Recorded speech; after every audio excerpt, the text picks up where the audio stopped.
خاندان عصمت و طہارت پہ بلند آواز سے صلوات پڑھیں۔ بسم اللہ الرحمن الرحیم الحمدللہ رب العالمین اللہم ایاک نعبد و ایاک نستعین الصلاة والسلام بالتحیۃ والاکرام علی اشرف الانبیاء والمرسلین وعلی آلہ الطیبین الطاہرین المعصومین ثم الصلاة والسلام علی الصدیقۃ المبارکہ الراضیۃ المرضیہ عالمۃ غیر معلمہ بلکہ سے حجرت تقدیس الجلال و آسیت التکمیل والکمال ام الکتاب ام القرآن ام المعصومین ام الہدی ام الحسن ام الحسین ام العباس و ام ابیہا السیدہ فاطمہ الزہرا صلوات اللہ علیہا وولان اللہ تعالی علی اعدائهم اجمعین ومنکر فضائلهم وولایتهم وعصمتهم اما بعد فقد قال حق سبحانہ تعالی فی کتابہ المجید وفرقان الحمید بسم اللہ الرحمن الرحیم ثم ورثنا الكتاب الذین اصطفینا من عبادنا بلند السلام۔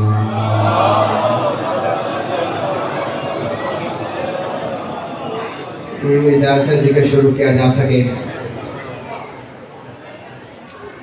پھر بآواز بلند صلوات پڑھیں۔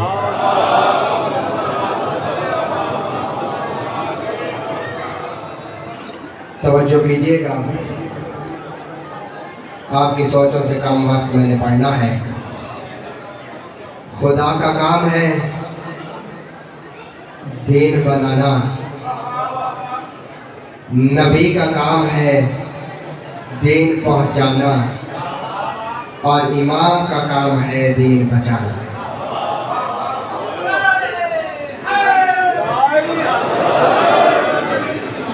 اللہ بناتا ہے، نبی پہنچاتا ہے، اور امام اس دین کو بچاتا ہے۔ بندوں کا بنایا ہوا نبی بھی ٹھیک نہیں ہوتا، بندوں کا بنایا ہوا امام بھی ٹھیک نہیں ہوتا۔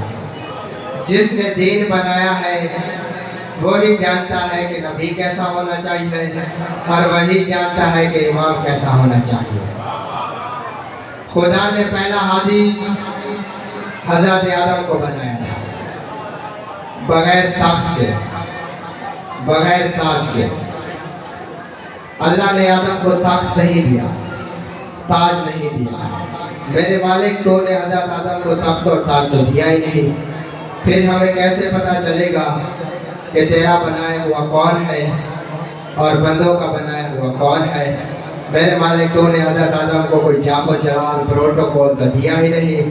خدا نے فرمایا میں نے آدم کو تخت اور تاج تو نہیں دیا، لیکن میں نے آدم کو فرشتوں سے سجدہ کروا دیا ہے، میں نے آدم کو فرشتوں سے سجدہ کروا دیا ہے۔ اب قیامت تک یہ نہ دیکھنا کہ تخت پہ کون بیٹھا ہے، یہ دیکھنا کہ فرشتہ کس کے دروازے پہ آ رہا ہے۔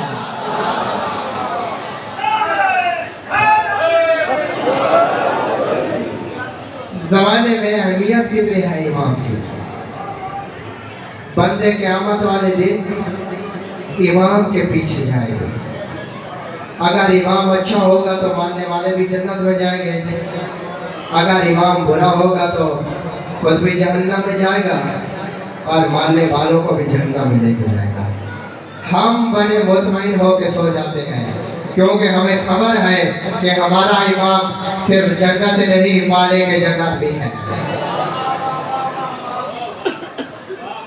تو آج یہ بحث ہو رہی ہے، بندے ایک دوسرے سے اس بات پہ جھگڑا کر رہے ہیں کہ تیری نماز غلط ہے، میری نماز ٹھیک ہے، تیرا روزہ غلط ہے، میرا روزہ ٹھیک ہے۔ پہلے یہ نہ دیکھو کہ نماز کس کی ٹھیک ہے، پہلے یہ پتہ کرو کہ امام کس کا ٹھیک ہے۔ اگر امام اچھا ہوگا تو ماننے والے بھی جنت میں جائیں گے، اگر امام برا تو خود بھی جہنم میں جائے گا اور اپنے ماننے والوں کو بھی جہنم میں لے کے جائے گا۔ ایک صلوات پڑھے گا آواز بولا۔ تو بات میں قرآن سے واضح کر دیتا ہوں۔ قرآن کہہ رہا ہے چاندنی رات تھی، دو امام گھر سے نکلے، توجہ کیجیے، ایک حق کا امام اور ایک باطل کا امام۔ حق کے امام کا نام موسیٰ، باطل کے امام کا نام فرعون۔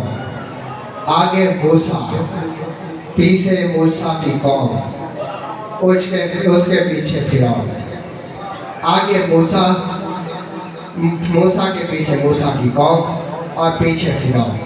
چلتے چلتے آگے آ گیا دریائے نیل۔ انہوں نے کہا مر گئے ہم، آگے جائیں تو دریا میں گرے، اگر پیچھے جائیں تو فرعون پکڑ لے گا۔ توجہ رکھنا، انہوں نے کہا آگے جائیں تو دریا میں گر جائیں گے، اگر پیچھے جائیں تو فرعون پکڑ لے گا۔ قوم نے موسیٰ سے پوچھا بتا کیا کرے، موسیٰ نے اللہ سے پوچھا بتا کیا کرے۔ قوم نے موسیٰ سے پوچھا بتا کیا کرے، موسیٰ نے اللہ سے پوچھا بتا کیا کرے۔ قوم نے درمیان سے وسیلے کو نہیں نکالا، قوم نے سیدھا یا اللہ مدد نہیں کہا، قوم نے موسیٰ سے پوچھا، انہوں نے کہا آگے ہے دریائے نیل، موسیٰ بتا کیا کرے۔ موسیٰ نے اللہ سے پوچھا میرے مالک آگے دریائے نیل ہے، بتا کیا کروں۔ خدا نے فرمایا موسیٰ پریشان کیوں ہوتا ہے، میں نے تمہیں یہ عصا معجزے پہ دیا ہے، اسے دریا میں مار دے۔ حضرت موسیٰ نے، توجہ کیجیے گا، حضرت موسیٰ نے اپنے عصا کو دریا میں مارا تو دریا میں رستہ بن گیا، رستہ بن گیا۔ قومیں تھی حضرت موسیٰ علیہ السلام کے پیچھے 12 قبیلوں میں لڑائی ہو گئی۔ ایک نے کہا ہم پہلے جائیں گے، دوسرے قبیلے نے کہا کہ ہم پہلے جائیں گے۔ حضرت موسیٰ نے فرمایا میرے مالک راستہ بنا دیا ایک، قومیں میرے پیچھے 12 ہیں۔ خدا نے فرمایا موسیٰ پریشان کیوں ہوتا ہے، دوبارہ عصا دریا میں مار دے۔ حضرت موسیٰ نے دوبارہ عصا دریا میں مارا، رستے بن گئے 12۔ اب چپ نہ ہو یا بول پڑو، نجات کے رستے ہوتے ہی 12 ہیں، شفاعت کے رستے ہوتے ہی 12 ہیں۔ خدا نے 12 رستے بنا دیے۔ حضرت موسیٰ ایک امام تھا اور ان کے پیچھے 12 قومیں تھی۔ اب مجھے جملہ کہنے کی اجازت دو کہ اللہ نے ایک امام کو اتنی طاقت دی ہے کہ وہ ایک امام 12 قومیں پار کروا سکتا ہے۔ کیا 12 اماموں میں اتنی طاقت نہیں کہ وہ ایک قوم پار کروا دے؟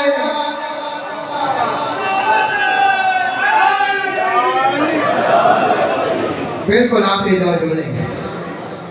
12 قومیں بچی حضرت موسیٰ علیہ السلام کے پیچھے، کیونکہ امام اچھا تھا، سارے بچ گئے۔ فرعون والے سارے مار گئے، عمل کی وجہ سے نہیں، امام برا تھا۔ خدا نے فرمایا میں نے اس دن ملک الموت سے یہ نہیں کہا تھا کہ اسے زندہ رکھ، اسے مار دے، اسے بچا، اسے زندہ رکھ، اسے مار دے۔ خدا نے فرمایا اس دن مجھے بھی جلال آ گیا تھا، میں نے دریائے نیل کی لہروں پہ وحی کر دی تھی کہ موسیٰ والوں کو چھیڑنا نہیں ہے اور فرعون کا بندہ چھوڑنا نہیں ہے۔ موسیٰ والوں کو چھیڑنا نہیں ہے اور فرعون کا بندہ کوئی چھوڑنا نہیں ہے۔ میرا یہی عقیدہ ہے، میں اسی عقیدے پہ جینا اور اسی عقیدے میں مرنا چاہتا ہوں۔ اگر خدا دریائے نیل کی لہروں پہ وحی کر سکتا ہے تو قیامت والے دن خدا دوزخ کی آگ پہ وحی کر دے گا کہ علی والوں کو چھیڑنا نہیں ہے اور علی کا ملک کو چھوڑنا نہیں ہے۔